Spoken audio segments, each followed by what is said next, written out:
liga a Marielle Franco e a Covid-19. O luto, que como o psicanalista Christian Dunker explica pra gente, não é só individual, é coletivo.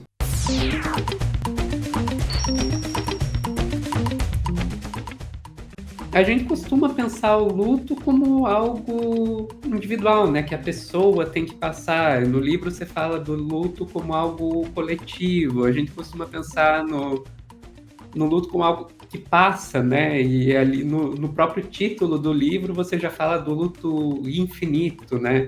Então você pode explicar um pouquinho pra gente o que seria esse luto coletivo, esse luto infinito? Uhum. A intuição ela veio de uma interrogação com uma declaração do Freud e que de fato tem alguma repercussão na clínica, de que os lutos em geral eles têm um término, né?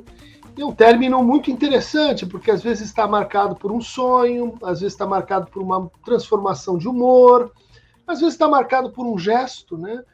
Ir ao cemitério, visitar aquela pessoa, ou então quando eu me pego podendo conversar sobre aquele que se foi, aquela que se foi, né?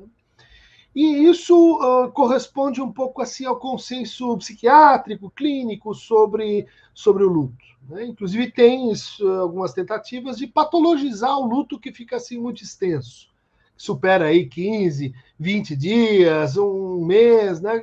Que parece uma coisa um pouco inadequada, né?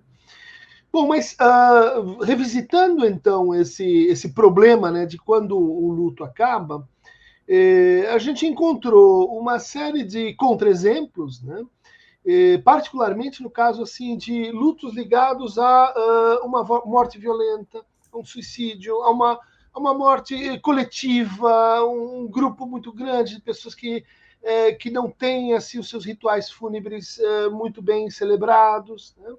Uma série de circunstâncias em que, do lado daqueles que ficam, existe uma espécie de decisão psíquica de não encerrar o luto. E que essa decisão ela não é patológica, porque uma das ideias é de que certas depressões, certas melancolias, certos transtornos bipolares estariam ligados a lutos negados, a lutos impedidos, a lutos que não prosseguem muito bem na sua rota, né? Então, a ideia de coletar contra-exemplos foi ganhando força até a gente chegar numa aproximação com a própria noção de análise, né? A psicanálise, o tratamento, a gente vai e se espera que isso tenha um término, tenha uma validade, um período, você vai ao seu analista e a análise termina.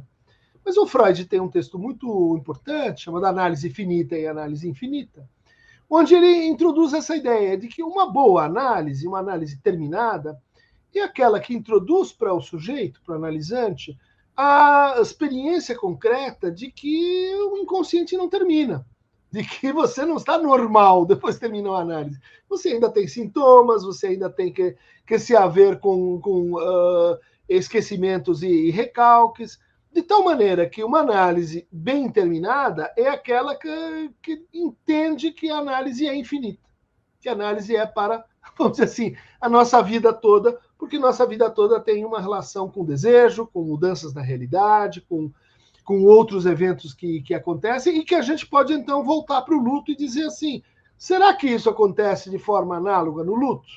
Ou seja, o luto é um processo que termina, que tem uma datação, mas que dependendo da forma como ele é vivido, ele se abre para outros lutos, ele se encadeia com outros lutos.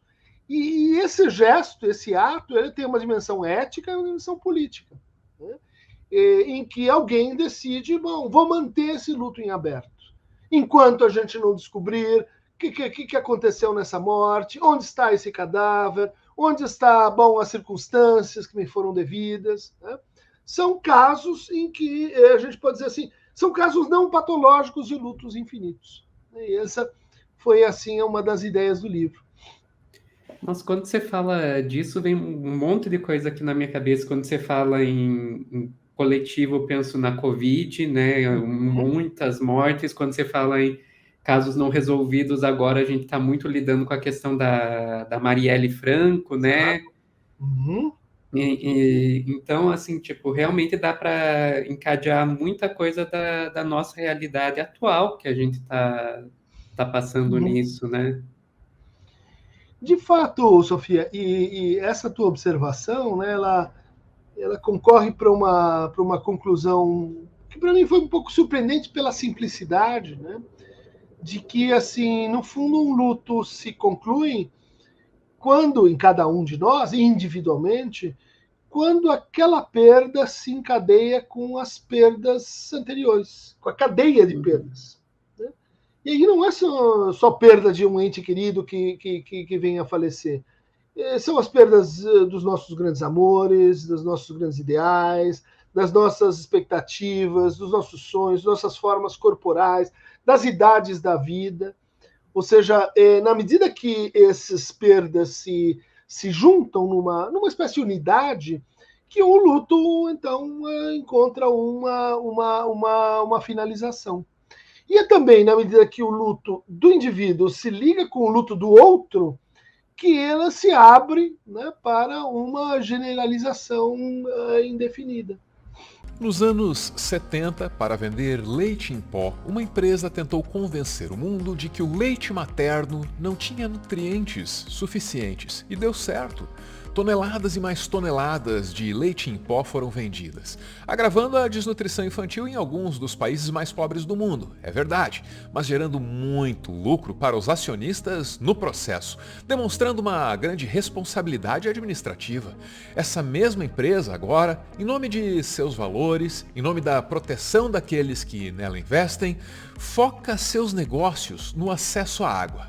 Ouça aí a palavra do CEO. Água gratuita é coisa do passado. O negócio agora é transformá-la em mercado. Die eine Anschauung, extrem würde ich sagen, wird von einigen von den NGOs vertreten, die darauf pochen, dass Wasser zu einem